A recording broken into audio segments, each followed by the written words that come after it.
What's up guys, Nathan here.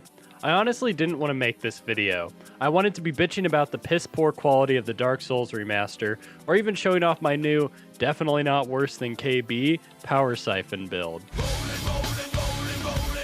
But a good friend of mine messaged me on Discord saying, "Bro, you gotta play this new high-res battle royale game. It's called Royale. It's fire emoji, double underscore 100, okay hand emoji." At first, I was like, high res? The same high res that put out a Smite event so greedy that Reddit boycotted crowdfunded hats? The same high res who make Overwatch, Hearthstone, and League of Legends? Sign me up. Considering the best thing to come out of this company was Smite's Ultimate God Pack, I was super skeptical when launching Realm Royale. I legitimately expected to play one game, hate every second of it, then uninstall. However, I was pleasantly surprised. The thing is, I typically hate Battle Royale games. The gameplay loop of loot, walking simulator, then die to a camper is frustrating and unfun. Admittedly, I've yet to actually launch Fortnite, but this sums up why I could never get into PUBG. That, and I'm also beyond garbage at it.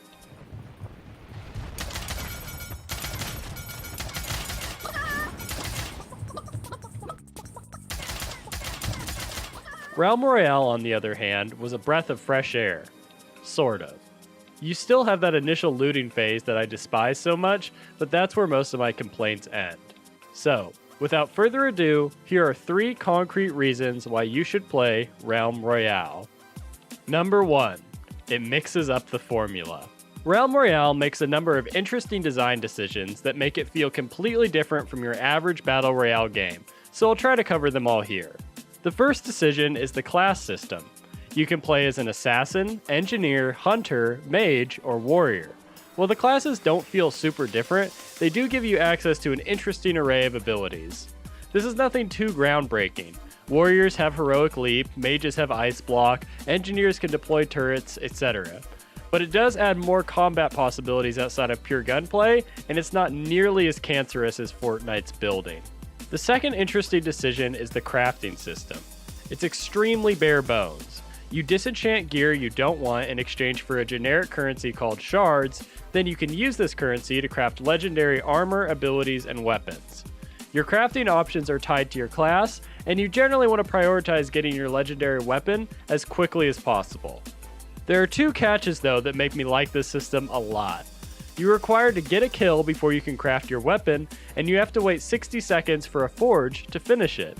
Not only does this force you to get a kill before you can access your strongest piece of gear, but the crafting wait time is also a dangerous risk you have to be willing to take. These simple factors punish camping, force fights, and generally make the game more fun and fast-paced than any match of PUBG I've ever played. The last decision I want to discuss seems to be a divisive one, but I personally love it. When you die, you turn into a helpless chicken.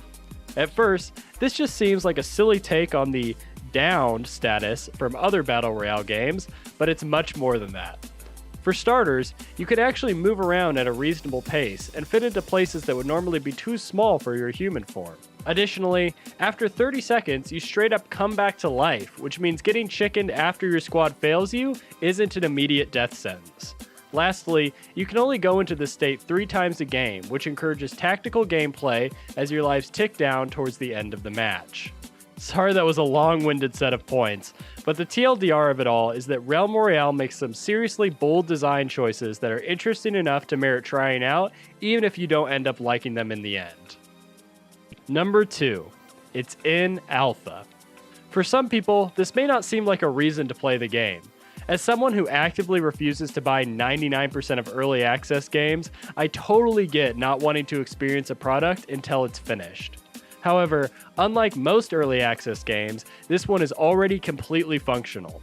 Plus, since it's free to play, you get to experience the joys of early access without the shitty parts, aka you don't have to spend money just to sit around waiting for updates. Speaking of waiting for updates, let me explain exactly why joining a game this early in its development cycle can be a positive.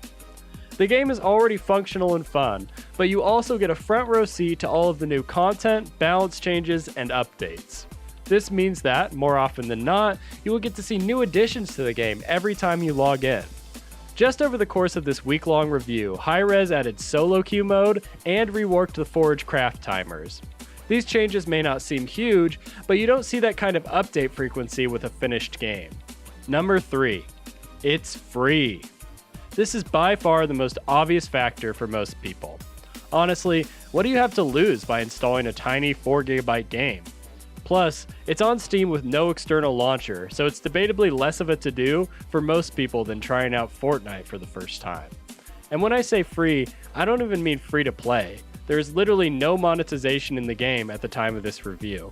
You don't have to worry about getting baited by loot boxes, flashy mounts, or even high-value supporter packs. The other cool aspect of the game being free is that it actually liberates the developers of a lot of typically stressful free-to-play responsibilities. Nobody has spent money on the game, you aren't obligated to keep any promises or appease any entitled fans, you can just focus on making the best damn game you can.